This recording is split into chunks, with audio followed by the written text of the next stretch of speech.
یہ دوسری دفعہ میں گلگت بلتستان اس موقع پہ آیا ہوں جو ایک خوشی کا موقع ہے کہ جدھر 73 سال پہلے یہاں کے گلگت اسکاؤٹس نے اپنی جان کی قربانی دے کے گلگت بلتستان کو آزاد کروایا. تو مجھے آج بڑی خوشی ہے کہ میں اب دوسری دفعہ دوسرے سال پھر یہاں آپ کے ساتھ خوشی بنانے آیا ہوں. اور انشاءاللہ جب تک میں وزیر اعظم رہوں گا میری ہمیشہ کوشش ہوگی کہ یہ جو دن ہے 1 نومبر یہ میں آپ کے ساتھ گزاروں.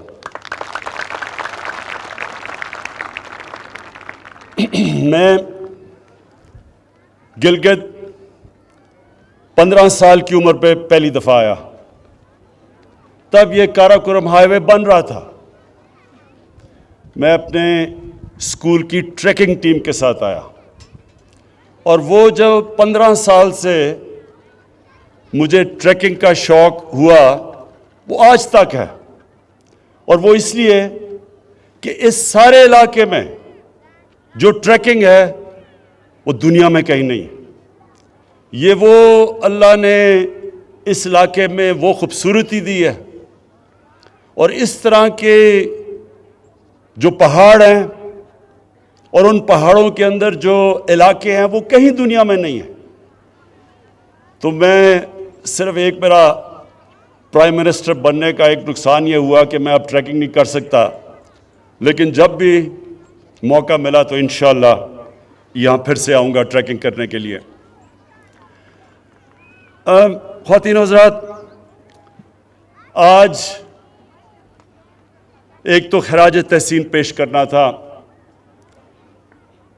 گلگت اسکاؤٹس کو اور ان شہداء کو جنہوں نے قربانیاں دے کے اس علاقے کو آزاد کروایا. دوسرا، میں نے آج گلگت بلتستان کے لوگوں کو دوسری بھی مبارک دینی تھی، اور وہ یہ کہ جو ہم نے فیصلہ کیا ہے کہ گلگت بلتستان کو پروونشل سٹیٹس دینا ہے، جو ان کی ڈیمانڈ تھی بڑی دیر کی. اور یہ یو این سیکیورٹی کاؤنسلز کی ریزولوشن کے بیچ میں رکھتے ہوئے ہم نے فیصلہ کیا ہے. وہ سیکیورٹی کاؤنسل کی جو ریزولوشنز ہیں اس کے بیچ میں ہم نے فیصلہ کیا ہے، لیکن مجھے پتہ ہے کہ یہاں کے نوجوانوں کی بہت دیر کی ڈیمانڈ تھی، تو میں آج اس کی بھی مبارک دیتا ہوں. اب جہاں تک پیکج کی بات کی اور ڈیولپمنٹ کی، وہ میں آج بات اس لیے نہیں کر سکتا کیونکہ الیکشنز کے دن ہے. لیکن میں صرف یہ کہتا ہوں کہ ہماری گورنمنٹ کی پالیسی، خاص طور پہ ہماری گورنمنٹ کی پالیسی یہ ہے کہ اپنے کمزور طبقے کو اٹھایا جائے، جو ہمارے غریب ہیں، جو پیچھے رہ گئے ہیں، جو 25% پاکستانی غربت کی لکیر سے نیچے ہیں. سب سے بڑی پرائرٹی ہے کہ ان کو ہم کیسے اوپر لے کے آئیں. اور دوسری، جو پاکستان کے علاقے پیچھے رہ گئے، جس طرح گلگت بلتستان پیچھے رہ گیا ہے، اور اس کی بہت بڑی وجہ یہ تھی کہ یہ کٹ آف تھا. جب تک کہ کاراکورم ہائی وے نہیں بنا ادھر شاید ہی کوئی آتا تھا اور ڈیولپمنٹ کی چانس نہیں تھی، تو اس لیے یہ پیچھے رہ گیا. لیکن ہمارا قبائلی علاقہ بھی پیچھے رہ گیا ہے، بلوچستان بھی پیچھے رہ گیا ہے، سارے جو مغربی ڈسٹرکٹس ہیں پنجاب کے اندرون سندھ وہ پیچھے رہ گئے ہیں. تو ہماری پوری کوشش ہے کہ سارے علاقے ان کو اٹھایا جائے، اور جو پھر سے میں نے کہا جو ہمارا کمزور طبقہ، جو غریب لوگ، جو اس وقت 2 وقت کی روٹی صحیح طرح نہیں کھا سکتے، ان کو اوپر اٹھایا جائے. تو انشاءاللہ آنے والے دنوں میں آپ دیکھتے رہیں گے کہ ہم جس طرف جا رہے ہیں، ہماری جو سارا ڈیولپمنٹ کا پروگرام ہے وہ جائے گا ہی اس طرف، ان علاقوں میں جو پیچھے رہ گئے. میں کیونکہ آج میرے فوجی بھی سامنے کھڑے ہیں، جوان سامنے کھڑے ہیں، میں ساری اپنی قوم کو اہمیت بتانا چاہتا ہوں کہ کتنا ضروری ہے ایک مضبوط فوج کی، ایک مضبوط فوج کا ہونا پاکستان کے لیے۔ یہ میں اپنی ساری قوم کو بھی بتانا چاہتا ہوں۔ آج اب ساری مسلمان دنیا میں دیکھیں،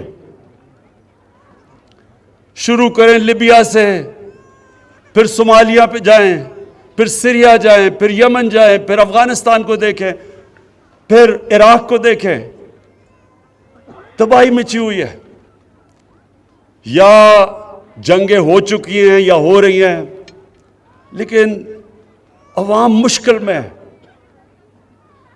مشکلوں کا سامنا کر رہے ہیں لوگ۔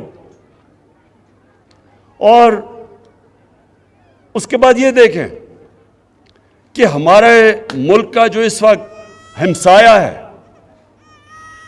ہندوستان میں آج وہ حکومت آئی ہے جو پچھلے 73 سال میں سب سے زیادہ انتہا پسند، مسلمانوں سے اور پاکستان سے نفرت کرنے والی، جو وہ ہندوستان میں مسلمانوں سے کر رہے ہیں، جو دو انہوں نے قانون بنائے، سٹیزن شپ لا اور ایک اور رجسٹریشن لا، یہ ہیں ہی مسلمانوں کی طرف کہ ان کو ایک برابر کا شہری ہندوستان میں نہ سمجھا جائے۔ اور جو انہوں نے کشمیر میں کیا 5 اگست 2019 کو، کسی ہندوستان کی حکومت نے وہ نہیں کیا کشمیر کے لوگوں سے، جو اس انتہا پسند، ریسسٹ، ٹوٹیلیٹیرین، جو ریشل سپریمیسی میں بلیو کرتی ہے، باقی انسانوں کو برابر نہیں سمجھتی، ہندوتا کا جو نعرہ لے کے آئی ہے، انہوں نے جو کشمیریوں پہ ظلم کیا، کبھی اس طرح کا ظلم پہلے نہیں ہوا۔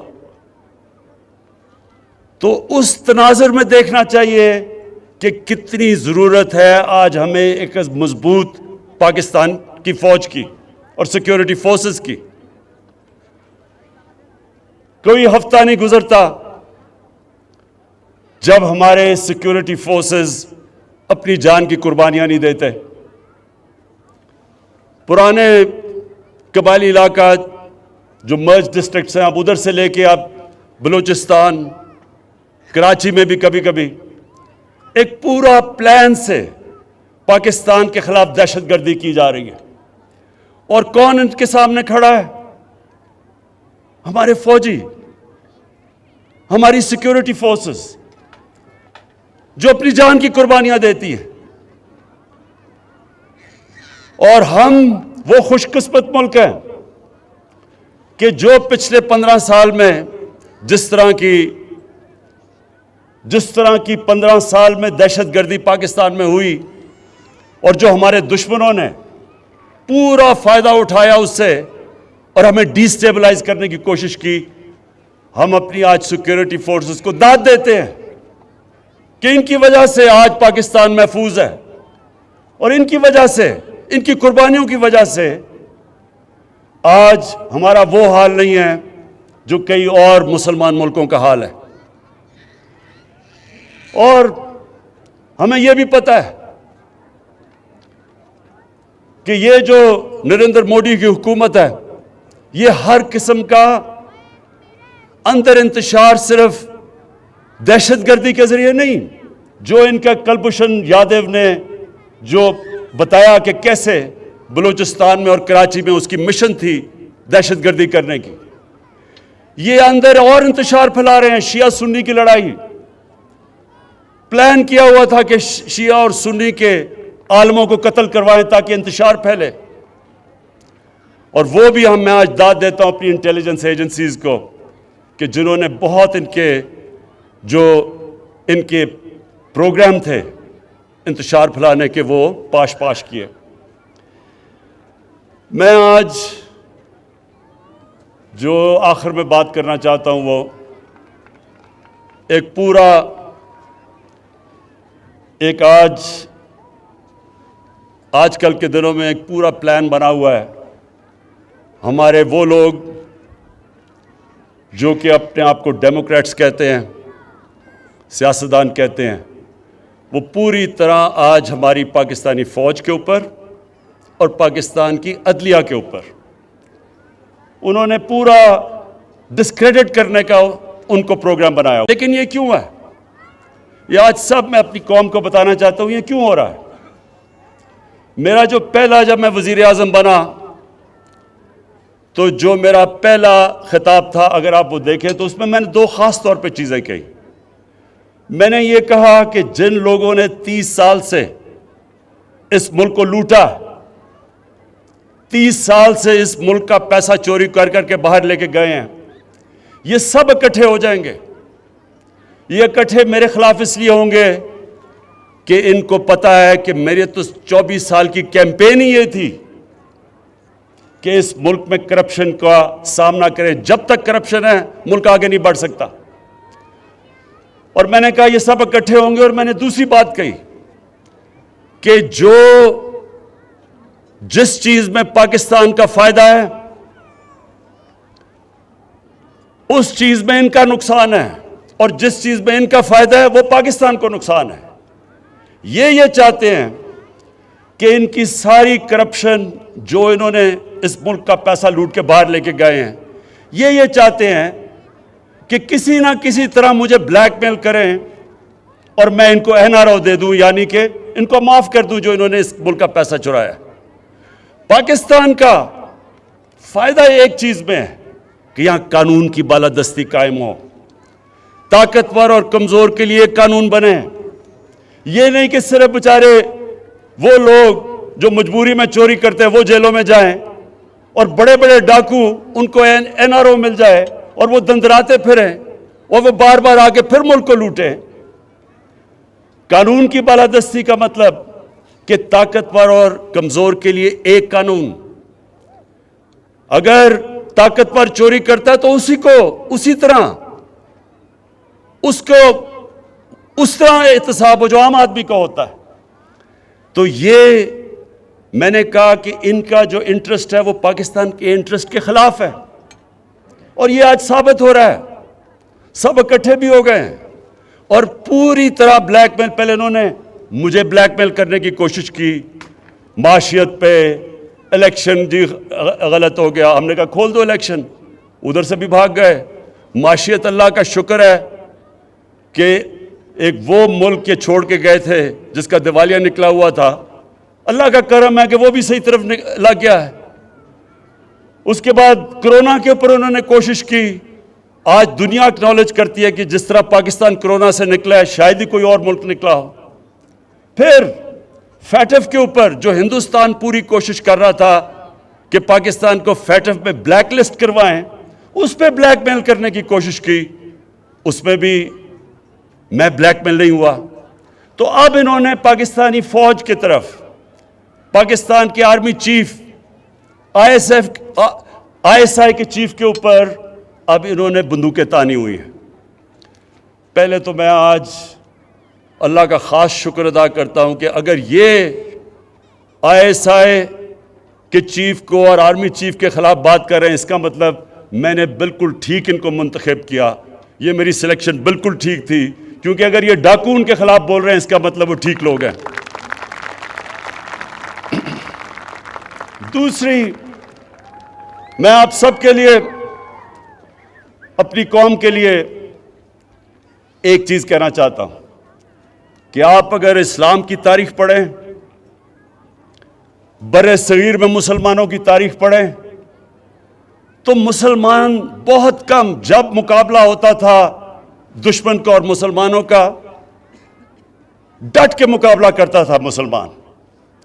لیکن نقصان مسلمانوں کو تب سب سے زیادہ پہنچایا مسلمانوں کے میر جعفر اور میر صادق نے. یہ وہ غدار تھے جو اندر سے سازش کر کے مسلمانوں کو انہوں نے, ان قوموں کو غلام بنا دیا صرف ذاتی فائدوں کے لیے. قرآن شریف میں منافق کا درجہ کافر سے نیچے رکھا ہوا ہے, کیونکہ وہ آپ کا بننے کی کوشش کرتا ہے, وہ اندر سے جڑیں کاٹ دیتا ہے. جنگ خندق میں جب نبی صلی اللہ علیہ وسلم مکہ کے کفار کا مقابلہ کر رہے تھے تو اتنا ہی بڑا جتنا کفار کی فوج تھی اندر منافقین سے خطرہ تھا، اور اس لیے اللہ نے کہا تھا کہ ان کا درجہ کافر سے نیچے ہے، یہ زیادہ نقصان پہنچاتے ہیں. اور آج ہم پاکستان کے میر جعفر، میر صادق اور میر ریاض صادقوں کو دیکھ رہے ہیں. یہ وہ لوگ ہیں، یہ وہ لوگ ہیں جو آج نریندر مودی کی زبان بول رہے ہیں. دنیا نے کہا کہ جس طرح پاکستان نے پلوامہ کے بعد اپنے آپ کو کنڈکٹ کیا، مجھے سارے دنیا کے ہیڈز آف سٹیٹ کے مبارکی کے میسیجز آئے، اور یہ آج کہہ رہا ہے کہ جناب پاکستان نے ڈر کے کیا، جو کہ نریندر مودی نے ساری الیکشن کیمپین کی تھی اس پہ. اور سارا مقصد ان کا مقصد ہے کیا؟ سارا مقصد ایک ہے کہ کسی نہ کسی طرح عمران خان بلیک میل ہو کے ان کی اربوں روپے کی لوٹی ہوئی دولت جو باہر لے کے گئے ہیں وہ کسی طرح اس کے لیے NRO دے دے، معاف کر دے. میں آج اپنی ساری قوم کو کہنا چاہتا ہوں کہ عمران خان کبھی ان ڈاکوؤں کو معاف نہیں کرے گا، بلکہ جس طرح انہوں نے ہماری عدلیہ کو اٹیک کیا، عدلیہ کے اندر بھی کوشش کر رہے ہیں کہ ایک جج کو اوپر چڑھا دیں. جب ان کو معاف کیا گیا حدیبہ پیپر مل میں سپریم کورٹ نے، تو تب وہ عدلیہ ٹھیک تھی، لیکن جب ان کے خلاف 5 ممبر بینچ کا فیصلہ آتا ہے جو آج باہر بھاگا ہوا ہے، اس کے اوپر منی لانڈرنگ کا فیصلہ آتا ہے، تو تب عدلیہ بری ہے. اسی طرح جو فوج کے اوپر پریشر ڈالا ہوا ہے، یہ صرف اور صرف کوشش ہے کہ کسی طرح ہم اتنے پریشر میں آئیں کہ ہم ان کو معاف کر دیں. اب تک میرا پورا زور تھا پاکستان کی معیشت ٹھیک کرنے کا، کیونکہ ہمارے ملک کی معیشت کا بہت برا حال تھا. معیشت کے اوپر ابھی بھی میں زور لگاؤں گا. یہ میں آپ سب کو کہہ دوں کہ ابھی بھی انشاءاللہ معیشت پہ زور لگا رہے ہیں، کیونکہ وہ اللہ کا کرم ہے صحیح طرف نکل گئی ہے. لیکن اب میں قانون کی بالادستی کے اوپر اتنا ہی زور لگاؤں گا. جو سٹیٹ کے ادارے ہیں ان کو اب میں خود دیکھوں گا کہ اس ملک میں قانون کی بالادستی قائم کرے، اور یہ جو طاقتور، اس ملک کے طاقتور مجرم، یہ جو اس ملک کو بلیک میل کرنے کی کوشش کر رہے ہیں، ان کو قانون کے نیچے لے کے آئیں.